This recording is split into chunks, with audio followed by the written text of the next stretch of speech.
स्वागत है आप सभी को अपने YouTube channel learn easy by Guruji में। आज हम लोग पढ़ने वाले हैं गुप्त वंश। गुप्त वंश को आज हम लोग बहुत अच्छी तरीके से पढ़ेंगे, जानेंगे, समझेंगे। आप एक भी पॉइंट मिस मत कीजिएगा क्योंकि यह बहुत इम्पोर्टेंट लेसन है। सबसे पहले हम लोग थ्योरी पर डिस्कस करेंगे, उसके बाद हम लोग ऑब्जेक्टिव प्रश्न को देखेंगे। इसमें हमने 20 महत्वपूर्ण प्रश्न को शामिल किया है। ये बहुत ही महत्वपूर्ण है, आपके एग्जाम के दृष्टि से और भी महत्वपूर्ण है ये। तो आप ये जो 20 प्रश्न है इसको जरूर देखिएगा। तो ये शुरू करते हैं। गुप्त वंश का कार्यकाल 319 ईस्वी से लेकर 540 ईस्वी माना जाता है। भारतीय इतिहास का स्वर्णकाल कहा जाता है, यानी गुप्त वंश को भारतीय इतिहास का स्वर्णकाल कहा जाता है। स्वर्णकाल क्यों कहा जाता है? क्योंकि गुप्त वंश में बहुत सारे महान कवि मिले और साथ में गुप्त वंश ने बहुत सारे मंदिरों का भी निर्माण किया था, इसलिए इसको स्वर्णकाल कहा जाता है। इसके बाद हम देखेंगे चंद्रगुप्त प्रथम। चंद्रगुप्त प्रथम का कार्यकाल 319 ईस्वी से लेकर 335 ईस्वी माना जाता है। ये जो तिथि है ये आपको किताबों में चाहे अन्य जगहों पर अलग अलग दिख सकता है, लेकिन ये जो हम तिथि लिए हैं ये बहुत ही सटीक और सही है। तो आप लोग इस तिथि को याद कर लीजिएगा। पहला पॉइंट हम लोग देखते हैं। गुप्त वंश का संस्थापक श्रीगुप्त था, जिसने महाराज की उपाधि धारण की थी। यानी गुप्त वंश का संस्थापक श्रीगुप्त था और श्रीगुप्त ने महाराज की उपाधि धारण की थी। यानी महाराज की उपाधि किसने धारण की थी? यदि प्रश्न बनता है महाराज की उपाधि किसने धारण की है तो हो जाएगा श्रीगुप्त। गुप्त वंश का वास्तविक संस्थापक चंद्रगुप्त प्रथम को माना जाता है। जो गुप्त वंश का वास्तविक संस्थापक यदि पूछ दे तो वह चंद्रगुप्त प्रथम को माना जाता है, नहीं चंद्रगुप्त प्रथम है। चंद्रगुप्त प्रथम ने चंद्रगुप्त प्रथम के राज्याभिषेक की तिथि 319 ईस्वी माना जाता है। इसे गुप्त संवत का आरंभ माना जाता है। इस गुप्त संवत को चंद्रगुप्त प्रथम ने चलाया था। यानी चंद्रगुप्त प्रथम का राज्य अभिषेक का तिथि 319 ईस्वी माना जाता है और उसी समय गुप्त संवत का भी आरंभ हो जाता है। और गुप्त संवत को किसने चलवाया था? गुप्त संवत को चंद्रगुप्त प्रथम ने चलवाया था, ये याद रखिएगा। चंद्रगुप्त प्रथम का अगला पॉइंट है। चंद्रगुप्त प्रथम गुप्त शासकों में पहला शासक था जिसने चांदी के सिक्के चलवाए थे। चांदी के सिक्के किस शासक ने चलवाए थे? एग्जाम में प्रश्न यदि बन जाते हैं तो आप लोग लगाएंगे चंद्रगुप्त प्रथम। यानी गुप्त शासकों में सबसे पहला शासक था चंद्रगुप्त प्रथम जिन्होंने चांदी के सिक्के चलवाए। इसके बाद हम लोग देखते हैं समुद्रगुप्त। चंद्रगुप्त के बाद समुद्रगुप्त शासन पर बैठा और इसका कार्यकाल 335 ईस्वी से लेकर 380 ईस्वी माना जाता है। समुद्रगुप्त का माता का नाम कुमार देवी, पत्नी का नाम दत्ता देवी और अन्य नाम। समुद्रगुप्त को अन्य नाम से जाना जाता है, जो नाम है भारत के नेपोलियन, धरणीवध, व्याघ्र पराक्रम, परम भागवत, परम क्रमांक और लिच्छवी। यह समुद्रगुप्त का अन्य नाम है। भारत के नेपोलियन, धरणीवध, बाघ्य पराक्रम, परम भागवत, परम क्रमांक और लिच्छवी। तो ये आप लोग नाम याद रखिएगा क्योंकि एग्जाम में प्रश्न बनता है। यदि प्रश्न बन जाए भारत का नेपोलियन किसे कहा जाता है तो आप लोग इसका उत्तर देंगे समुद्रगुप्त को। इसके बाद अगला पॉइंट है। चंद्रगुप्त प्रथम का उत्तराधिकारी समुद्रगुप्त बना। यानी चंद्रगुप्त प्रथम का यह पुत्र था समुद्रगुप्त और यह चंद्रगुप्त प्रथम के बाद समुद्रगुप्त शासन पर बैठा। अगला पॉइंट है। उसने आर्यव्रत तथा दक्षिणावर्त के 12 शासकों को पराजित किया था। किसने? समुद्रगुप्त ने। आर्यव्रत मतलब होता है उत्तरी दिशा में और दक्षिणावर्त मतलब होता है दक्षिणी दिशा में। 12 शासकों को हरा दिया था।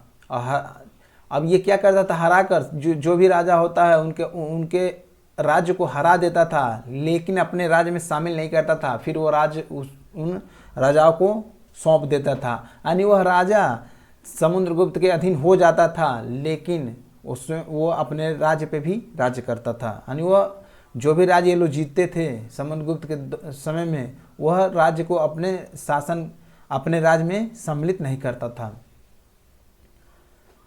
इन्हीं विजयों के कारण इतिहासकार विसेंट स्मिथ द्वारा समुद्रगुप्त को भारत का नेपोलियन कहा गया है। इन्हीं विजयों के कारण, कौन से विजयों के कारण? आर्यव्रत तथा दक्षिणावर्त के विजयों के कारण विसेंट स्मिथ ने समुद्रगुप्त को भारत का नेपोलियन कहा है। ये प्रश्न बनता है भारत का नेपोलियन किसे कहा जाता है? तो आप लोग जानते हैं समुद्रगुप्त को, लेकिन किसने कहा है? तो किसने कहा है? विसेंट स्मिथ ने कहा है। तो याद रखिएगा, विसेंट स्मिथ ने ही समुद्रगुप्त को भारत का नेपोलियन कहा था। समुद्रगुप्त, अगला पॉइंट हम देखेंगे, समुद्रगुप्त का दरबारी कवि हरिसेन प्रयाग प्रशस्ति लेख के 7वें श्लोक में समुद्रगुप्त के विजय अभियानों का उल्लेख करता है। यानी समुद्रगुप्त का एक दरबारी कवि है जिसका नाम हरिसेन है। उन्होंने प्रयाग प्रशस्ति एक लेख लिखी जिसमें समुद्रगुप्त के विजय अभियानों का उल्लेख करता है। किसमें? 7वें श्लोक में। प्रयाग प्रशस्ति के 7वें श्लोक में समुद्रगुप्त के जो विजय हुए थे उसका उल्लेख करता कौन? हरिसेन, जो होता है समुद्रगुप्त का दरबारी कवि। ये याद रखिएगा, एग्जाम में प्रश्न बनते हैं कि समुद्रगुप्त का दरबारी कवि कौन था? तो वह हरिसेन था। अगला पॉइंट है, प्रयाग प्रशस्ति में सर्वप्रथम भारत वर्ष का उल्लेख मिलता है। जो प्रयाग प्रशस्ति है जिसने हरिसेन ने लिखा है, उसमें भारत वर्ष का उल्लेख मिलता है। सर्वप्रथम भारत का उल्लेख मिलता है, ये भी याद रखिएगा। समुद्रगुप्त की दक्षिणा पथ विजय को धर्म विजय की संज्ञा प्रदान की गई है। दक्षिणा पथ विजय को धर्म विजय की संज्ञा प्रदान की गई है। समुद्रगुप्त ने महान बौद्ध भिक्षु वसुबंधु को संरक्षण दिया था। यानी एक बौद्ध भिक्षु थे वसुबंधु, इनको संरक्षण दिया था। किसने? समुद्रगुप्त ने। इसके सिक्कों पर बीड़ा बजाते हुए चित्रित किया गया है। यानी समुद्रगुप्त को जो सिक्का चला था उस समय, उसमें बीड़ा बजाते हुए चित्रित किया गया है और इसको कविराज की उपाधि प्रदान की गई है। कविराज की उपाधि किसको प्रदान की गई? समुद्रगुप्त को। ये भी आप लोग याद रखिएगा, कविराज किसको कहा गया है? समुद्रगुप्त को। इसके बाद इसकी नीति हम लोग देख लेते हैं। समुद्रगुप्त की नीति क्या थी? ग्रहण मोक्ष अनुग्रह नीति। यह नीति होता है दक्षिणी राज्य के लिए जीत कर उसी को वापस सौंप देना। यानी जो भी राज्य जीतता था फिर उसको वापस सौंप देता था। यही होता है ग्रहण मोक्ष अनुग्रह नीति। और दूसरा नीति था प्रश्न प्रक्षेपण हरण नीति। यह अपने राज्य में मिला लेना। यानी ऐसा नीति जो क्या थे, राजा जो भी राज्य जीत लेते थे वो अपने राज्य में सम्मिलित कर लेते थे। तो ये नीति यह नहीं अपनाता था। समुद्रगुप्त का नीति था ग्रहण मोक्ष अनुग्रहण नीति, यानी राज्य को जीत लेना फिर वो राजा को सौंप देना। समुद्रगुप्त के 2 पुत्र हुए। पहला पुत्र था, जो बड़ा पुत्र था, रामगुप्त था और दूसरा था चंद्रगुप्त द्वितीय। रामगुप्त की पत्नी थी ध्रुव देवी और ध्रुव देवी बहुत ही सुंदर इसकी पत्नी थी। इस पे एक बहुत ही चर्चित कहानी है, कहानी नहीं हकीकत भी है, कि शक का राजा जो रुद्र द्वितीय था वह रामगुप्त से बोला या तो अपना शासन दे दो। जब ये रामगुप्त गद्दी पे बैठा था, रामगुप्त गद्दी पे जब बैठा था तब वो शक का राजा जो रुद्र था, रुद्र द्वितीय, वो बोला कि तुम अपना या तो पूरा राज्यपाट हमको सौंप दो या अपनी पत्नी को हमको सौंप दो। तो ये रामगुप्त बहुत ही एक तरह से क्या कह सकते हैं, बहुत ही डरा हुआ शासक था और ये अपनी पत्नी को देने के लिए बोल दिया कि ठीक है हम अपनी पत्नी को दे देंगे लेकिन हमें राज्यपाट को नहीं दे देंगे। पत्नी तो दूसरी आ जाएगी लेकिन राज्यपाट दूसरा नहीं आ पाएगा। तो ये बहुत डरा हुआ राजा था, ये डर गया। लेकिन जब ध्रुव देवी थी इसकी पत्नी, ये जाके अपने चंद्रगुप्त द्वितीय जो इसके देवर थे इससे ये सारी बातें बताई। तो चंद्रगुप्त द्वितीय ने क्या किया, रामगुप्त को पहले तो हत्या कर दी, उसके बाद ये चंद्रगुप्त द्वितीय जो शक का राजा रुद्र था उस पर जाके आक्रमण किया और रुद्र द्वितीय को हरा दिया। और फिर बाद में क्या हुआ, ये ध्रुव देवी से चंद्रगुप्त द्वितीय ने शादी कर ली। और ये ध्रुव देवी पर ही एक पुस्तक लिखा और ध्रुव सामनी जो जयशंकर प्रसाद जी लिखे हैं। ध्रुव सामनी आप लोग पढ़े होंगे, सुने होंगे। जो ध्रुव सामनी है ये जयशंकर प्रसाद जी ने ध्रुव देवी के ऊपर ही लिखा है। चंद्रगुप्त द्वितीय हम देखेंगे। जो चंद्रगुप्त द्वितीय का शासनकाल है 380 से 414 ईस्वी माना जाता है। उपाधि परम भागवत भी इसको कहा जाता है, विक्रम संवत कहा जाता है और विक्रमादित्य भी कहा जाता है। उदयगिरी की उपाभिलेख में चंद्रगुप्त द्वितीय की बीजों के उल्लेख मिलता है। जो उदयगिरी गुफा अभिलेख है इसमें चंद्रगुप्त द्वितीय के जो विजय हुए थे उसका उल्लेख मिलता है। चंद्रगुप्त द्वितीय ने नागकुमारी कुबेरा नाम के साथ विवाह करके नागा वंश के साथ वैवाहिक संबंध स्थापित किए और बाद में अपनी पुत्री प्रभावती का विवाह वटाकट वंश के राजा रुद्रसेन द्वितीय के साथ किया। यानी चंद्रगुप्त द्वितीय ने नागकुमारी कुबेर नाग के साथ शादी किया था। वो किस वंश की थी? नागा वंश की थी। और साथ में उनकी एक पुत्री थी, पुत्री प्रभावती थी। प्रभावती का विवाह वटाकट वंश के राजा रुद्रसेन द्वितीय से किया था। फिर चंद्रगुप्त द्वितीय के एक पुत्र थे, अपने पुत्र कुमार गुप्त प्रथम का विवाह कंदम शासक कुतसरवर्मन की पुत्री से किया। यानी अपने पुत्र कुमार, जो उनके पुत्र थे चंद्रगुप्त द्वितीय के पुत्र कुमार गुप्त प्रथम का विवाह किससे हुआ? किस शासक से हुआ था? कंदम शासक के कुतसरवन की पुत्री से हुआ था। शकों पर विजय के उपरांत ही चंद्रगुप्त द्वितीय ने विक्रमादित्य की उपाधि धारण की। जब शक का राजा जो रुद्र था इस पे आक्रमण किया था तो चंद्रगुप्त द्वितीय ने जो युद्ध हुआ था उसको जीत लिया था। जब युद्ध जीत लिया था तब इसको विक्रमादित्य की उपाधि मिल गई। गरुड़, जो गरुड़ है, गरुड़ गुप्त वंश का राजकीय चिन्ह था। गुप्त संवत कुषाणों के सामंत थे। जो गुप्त वंश का राजकीय चिन्ह था वो गरुड़ था और गुप्त संवत कुषाणों के सामंत थे, याद रखिएगा ये। अब हम लोग देखते हैं नवरत्न।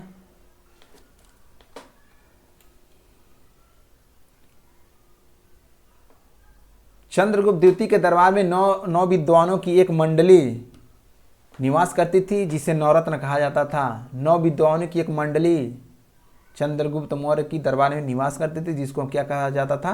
नवरत्न कहा जाता था। इसमें पहले हैं महाकवि कालिदास जी।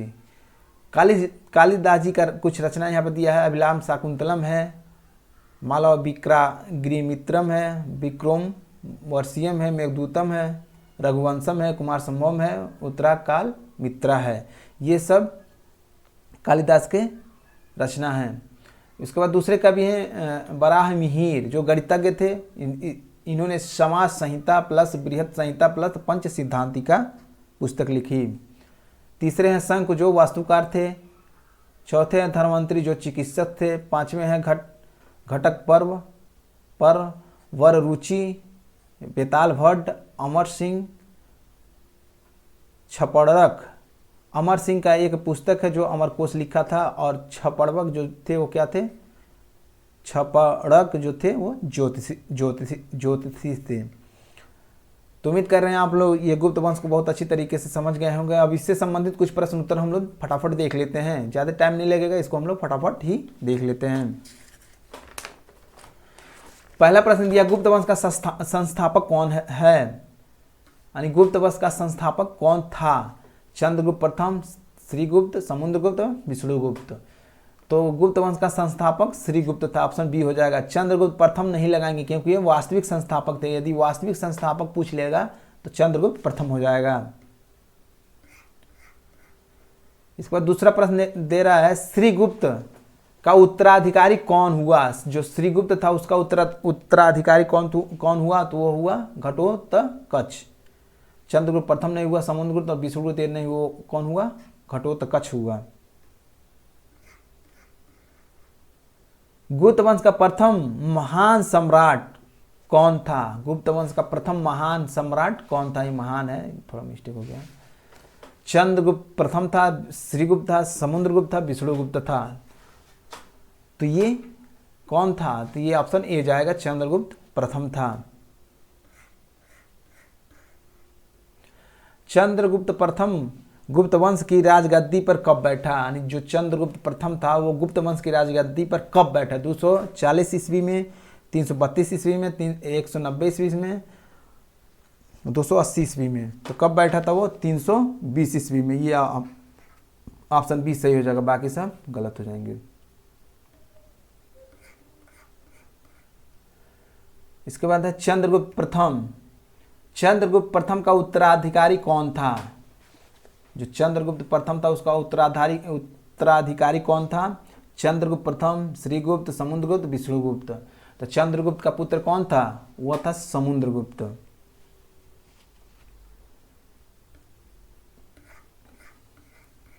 अगला और छठा प्रश्न है, समुद्रगुप्त कब गुप्त वंश की राजगद्दी पर बैठा? यानी जो चंद्रगुप्त प्रथम का पुत्र समुद्रगुप्त था वह राजगद्दी पर कब बैठा? 380 में ईस्वी में, 335 ईस्वी में, 355 ईस्वी में, इसमें से कोई नहीं। तो ये 335 ईस्वी में राजगद्दी पर बैठा, याद रखिएगा, क्योंकि आपके एग्जाम में ये प्रश्न पूछता है। आ गया वह प्रश्न, जो भारत का नेपोलियन किसे कहा जाता है? भारत का नेपोलियन किसे कहा जाता है? चंद्रगुप्त प्रथम को, श्रीगुप्त को, समुद्रगुप्त को, विष्णुगुप्त को। तो भारत का नेपोलियन किसे कहा जाता है? समुद्रगुप्त प्रथम को। और किसने कहा था ये भारत का नेपोलियन? बताइए किसने कहा था? आप लोग को अभी हम बताए थे। तो भारत का नेपोलियन समुद्रगुप्त को किसने कहा था, ये आप लोग कमेंट बॉक्स में जरूर बताइएगा। समुद्रगुप्त का दरबारी कवि कौन था? यानी समुद्रगुप्त का एक दरबारी कवि था, वह कौन था? आर्यभट्ट, बराहमिहिर, धन्वंतरि, हरिसेन। तो समुद्रगुप्त का दरबारी कवि ऑप्शन डी जाएगा, हरिसेन था। कविराज किसे कहा जाता है? कविराज की उपाधि किसको मिला था? चंद्रगुप्त प्रथम को, श्रीगुप्त को, समुद्रगुप्त को, विष्णुगुप्त को। तो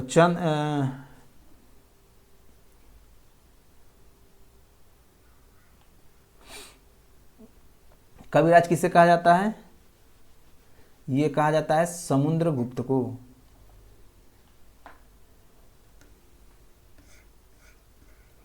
समुद्रगुप्त का उत्तराधिकारी कौन हुआ? चंद्रगुप्त द्वितीय, श्रीगुप्त, कुमारगुप्त और विष्णुगुप्त।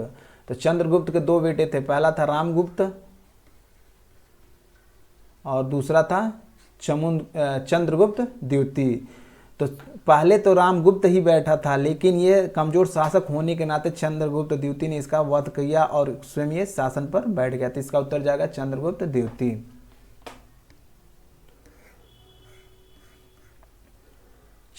11वां प्रश्न है, चंद्रगुप्त द्वितीय के शासनकाल में कौन सा चीनी बौद्ध यात्री भारत में आया? कौन सा चीनी यात्री भारत में आया था? फाहियान, हिनसांग, सुसांग और फाहियान ने, एशियान ने। तो यह भारत में कौन आया था? भारत में आया था फाहियान। क्यों आया था? ये किस शाखा का प्रचार प्रसार के लिए आया था? ये महायान शाखा के प्रचार प्रसार के लिए आया था। महायान शाखा के लिए आया था। कब आया था? 1999 में, और 414 तक ये रहा। और ये पुस्तक लिखा था, पुस्तक का नाम था फा क्यों की। यह फाहियान ने लिखा था। तो फाहियान से प्रश्न बनता है, फा क्यों पुस्तक किसने लिखा था? फाहियान ने लिखा था। ये कहाँ का कहाँ के यात्री था? तो ये चीन का यात्री था। और किसके शासनकाल में आया था? तो चंद्रगुप्त द्वितीय के शासनकाल में आया था। चंद्रगुप्त द्वितीय का उत्तराधिकारी कौन हुआ? यानी चंद्रगुप्त द्वितीय के बाद उसका उत्तराधिकारी कौन हुआ? कुमारगुप्त या गोविंदगुप्त, श्रीगुप्त, समुद्रगुप्त, विष्णुगुप्त। तो चंद्रगुप्त के बाद कुमारगुप्त या गोविंदगुप्त उत्तराधिकारी हुए। इसके बाद 13वां प्रश्न हम लोग देखेंगे, कुमारगुप्त प्रथम ने किस विश्वविद्यालय की स्थापना की थी? किस विश्वविद्यालय की स्थापना की थी कुमारगुप्त प्रथम ने? नालंदा विश्वविद्यालय, संस्कृत विश्वविद्यालय, तक्षशिला विश्वविद्यालय या इनमें से कोई नहीं? तो वह नालंदा विश्वविद्यालय की स्थापना किया था। चंद्रगुप्त द्वितीय के शासनकाल में संस्कृत भाषा में सबसे प्रसिद्ध कवि कौन थे? कालिदास थे, हरिसेन थे, विशाख दत्त थे या सबंधु थे? तो हरिसेन तो समुद्रगुप्त के शासनकाल में उनके कवि थे, उनके राज दरबारी कवि थे, जिन्होंने प्रयाग प्रशस्ति पुस्तक लिखी थी। चंद्रगुप्त द्वितीय के शासनकाल में सबसे महान प्रसिद्ध कवि थे कालिदास जी। चंद्रगुप्त द्वितीय के दरबार में रहने वाले आयुर्वेदाचार्य कौन थे? तो कालिदास थे, हरिसेन थे, विशाख दत्त थे या संबंधु थे? तो ये इसमें ऑप्शन नहीं है, ये होगा धन्वंतरी थे। धन्वंतरी जो थे वो चिकित्सक थे। धन्वंतरी, ये ऑप्शन में नहीं था तो ये होगा धन्वंतरी। तो ये हमारा ऑप्शन डी हो जाएगा इसका उत्तर। 16 है आर्यभट्टियम और सूर्य सिद्धांतम नामक ग्रंथ किसने लिखा है? कालिदास ने, हरिसेन ने, आर्यभट्ट ने, संबंधु ने। तो ये किसने लिखा है? आर्यभट्ट ने। आर्यभट्टियम, आर्यभट्ट। पुराणों की वर्तमान रूप में रचना किस काल में हुई? तो पुराण गुप्त काल में, वैदिक काल में, सिंधु सभ्यता काल में, इनमें से कोई नहीं। तो पुराणे की वर्तमान रूप में रचना किस काल में हुई? गुप्त काल में हुई। ऑप्शन ए हो जाएगा। गुप्त राजाओं की शासकीय भाषा क्या थी? यानी चंद्रगुप्त मौर्य की गुप्त वंश में जो भी राजा हुए उनके शासकीय भाषा क्या थी? अंग्रेजी, हिंदी, संस्कृत। तो ये संस्कृत थी, अंग्रेजी और हिंदी नहीं थी। गुप्त काल में चांदी के सिक्कों को क्या कहा जाता था? गुप्त काल में चांदी के सिक्कों को क्या कहा जाता है? रुपया, दिनार, गुप्तनार या चंदनार। तो ऑप्शन ए जाएगा, रुपया का कहा जाता था। मंदिर बनाने की कला का जन्म किस काल में हुआ? गुप्त काल में, वैदिक काल में, सिंधु सभ्यता काल में। तो मंदिर बनाने का कला गुप्त काल में ही हुआ। इसीलिए गुप्त काल को स्वर्ण काल कहा जाता है, क्योंकि इसमें बहुत सारे महान कवि भी मिले और बहुत सारे मंदिरों का भी निर्माण हुआ था। तो उम्मीद कर रहे हैं आप लोग को ये वीडियो बहुत ही पसंद आया होगा। यदि आप हमारे वीडियो को पहली बार देख रहे हैं तो चैनल को सब्सक्राइब कीजिएगा, साथ में बेल आइकन भी दबा लीजिएगा, जिससे इस तरह के यदि हम वीडियो बनाए तो आपके पास ज़रूर पहुँचे। तो मिलते हैं फिर अगले वीडियो में अगले टॉपिक के साथ। तब तक के लिए जय हिंद, वंदे मातरम।